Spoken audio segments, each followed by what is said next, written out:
यूं ही नहीं मैं बन जाता हूं। कुदरत के कोने कोने से खूबियां खोज लाता हूं। गुणवत्ता की गहराइयों का गोताखोर हूं मैं। यूं ही नहीं मैं रजनीगंधा बन जाता हूं। आप देखिए कि बाबा बागेश्वर के बिहार में आने के बाद सनातन का एक माहौल बन गया है। बाबा बागेश्वर हिंदुओं को एकजुट करने की बात कर रहा है, लेकिन इससे लालू यादव की पार्टी की नींद हो रही है। उन्हें इस बात का डर लग रहा है कि बिहार में इस साल विधानसभा के चुनाव हैं। ऐसे में कहीं अगर हिंदू एकजुट हो गया, जाति में नहीं बटा, तब तो विपक्ष का जातीय समीकरण ही खराब हो जाएगा।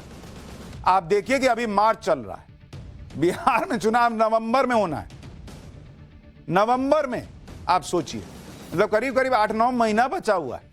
लेकिन आरजेडी के नेता अभी से घबरा गए बागेश्वर बाबा को देख कि अरे बाप रे, इनके कहने पे अगर जाति में हिंदू नहीं बटा तो फिर कैसे एमवाई कार्ड वगैरह वगैरह चलेगा। बागेश्वर बाबा के बिहार आने के पीछे ये लोग अब पीएम मोदी का हाथ बता रहे हैं।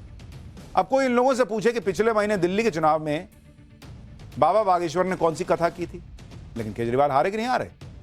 हरियाणा में चुनाव हुआ, उस दौरान भी बागेश्वर बाबा हरियाणा तो नहीं गए, महाराष्ट्र में नहीं गए, लेकिन वहां बीजेपी जीती कि नहीं जीती। और अभी बिहार में 9 महीने बाद चुनाव है, ये लोग अभी से अलबला गए कि बागेश्वर बाबा आ गए, अब क्या हो।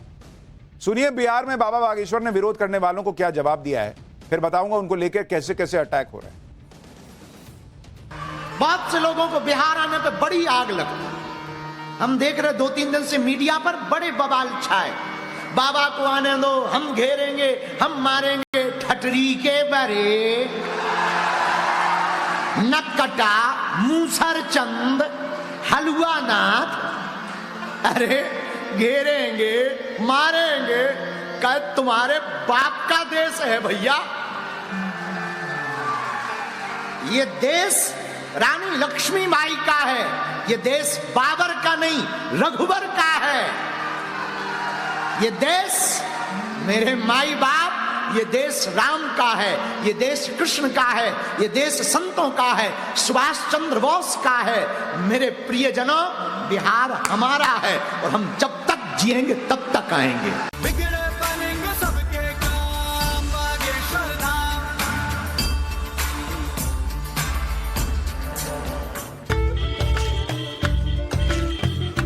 मुद्दा टाइमिंग का है। ये अनायास है या सयास, लेकिन टाइमिंग है कमाल की।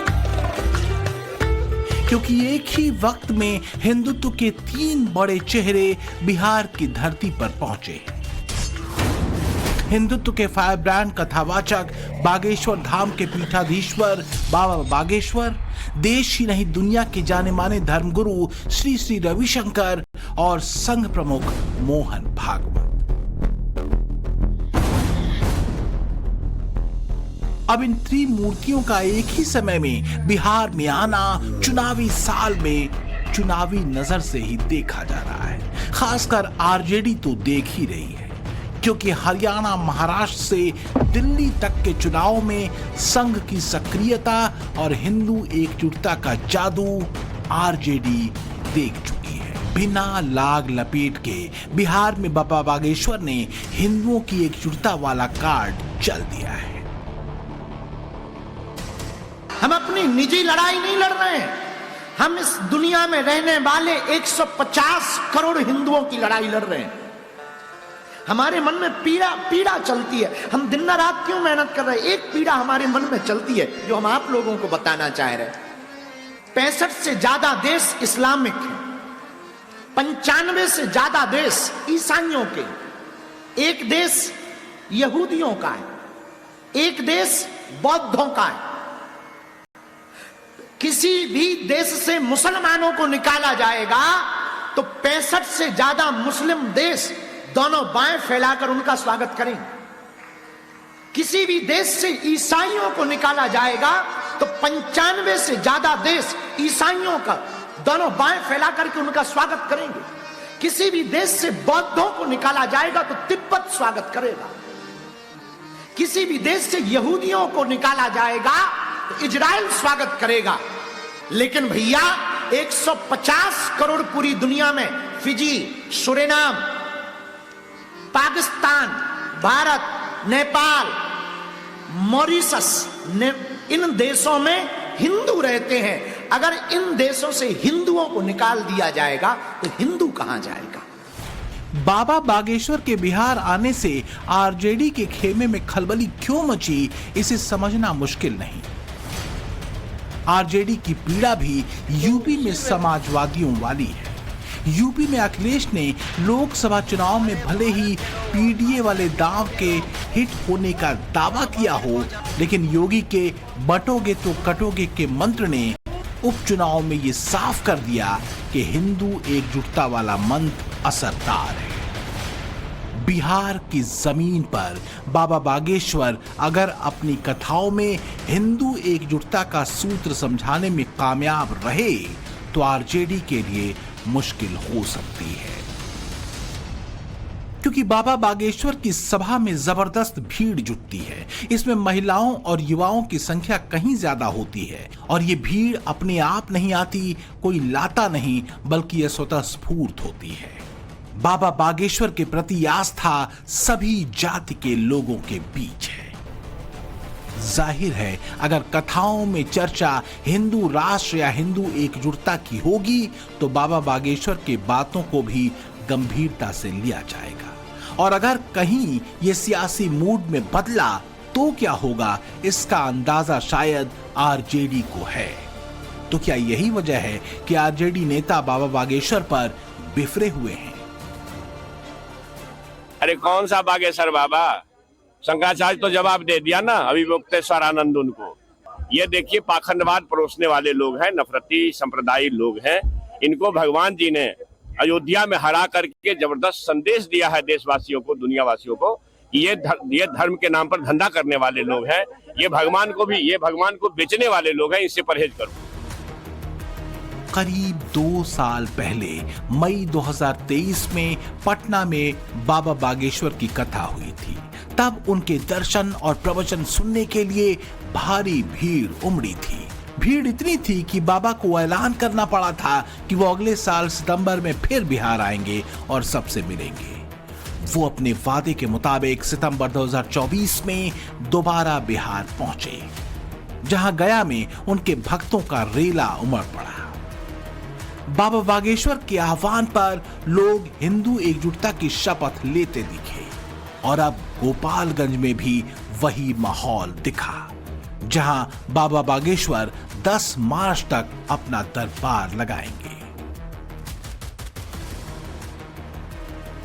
बाबा बागेश्वर भी गज में चूकते नहीं, तपाक से जवाब देते हैं। मतलब नो लेट नो डेट, सीधे रेड। अब देखिए ना कि उनके बिहार आने से आरजेडी के नेता बम के हुए हैं, तो बागेश्वर बाबा ने कह दिया कि जिनको भी हमारे बिहार आने से बुरा लगा हो, जिन्होंने कुछ भी कहा हो, उनको सेम टू यू। बाबा बागेश्वर की यही शैली, यही साफगोई उनकी एक्सेप्टेबिलिटी को बढ़ाती है। लेकिन सवाल यह कि क्या बाबा बागेश्वर की हिंदू जागरूकता वाली लाइन कोई बड़ा असर बिहार की राजनीति में छोड़ पाएगी? क्योंकि लंबे समय से बिहार में हिंदुओं को जातियों में बांटकर ही पॉलिटिक्स हुई है। इस बार बिहार में महाकुंभ के बाद एक तरह से हिंदुत्व की राजनीति की अग्नि परीक्षा भी होनी है। माना यह जा रहा है कि बागेश्वर बाबा हिंदू एकजुटता और हिंदुत्व की विचारधारा को जन जन तक पहुंचाने वाले पहले सूत्रधार हैं। अब देखिए, आध्यात्मिक गुरु श्री रविशंकर भी बिहार पहुंचे हैं। उनके भी कार्यक्रम पटना और औरंगाबाद में। तो क्या हिंदुत्व की धार पर असरदार चेहरे आगे बढ़ाए जाने शुरू हो चुके हैं? बाबा बागेश्वर खासकर युवाओं के बीच बड़ी फॉलोइंग रखते हैं। अगर उनका हिंदू एकजुटता वाला मंत्र चला तो विपक्ष का सपना तो जरूर चकनाचूर हो सकता है। व्यवस्था है, हमारे हिंदुओं भाइयों की व्यवस्था कहां है? तो जो भी हमारी बात को सुनते हैं या बिहार आने से जिनको कष्ट है, हम पहली बात तो ये कहेंगे कि आप बहुत रोटी खाया करो, पेट फुल भरो। दूसरी बात, हमारा आपसे विवाद क्या है जो आप हमें रोकते हो, आप हमें गाली देते हो? हम करते क्या है? क्या हम किसी पार्टी के लिए आते हैं या हम वोट मांगते हैं? हम तो हिंदुओं को एकजुट करने आते हैं। और पूरे देश में हम जा रहे हैं, कोई नई बात थोड़ी है, पूरे देश में जा रहे हैं। हमारा उद्देश्य यह है, जब तक हमारे तन में प्राण है, हम हिंदुओं के पक्ष में बोलेंगे, हिंदुओं को एक करके ही छोड़ेंगे। क्योंकि हमारी भारत माता के ऑलरेडी बहुत टुकड़े हो गए। अब भारत को हम बंटने नहीं देंगे, अब हम हिंदुओं को घटने नहीं देंगे। तो जिनको भी हमारे बिहार आने से बुरा लगा हो और जिन्होंने भी जो भी कहा हो, सेम टू यू।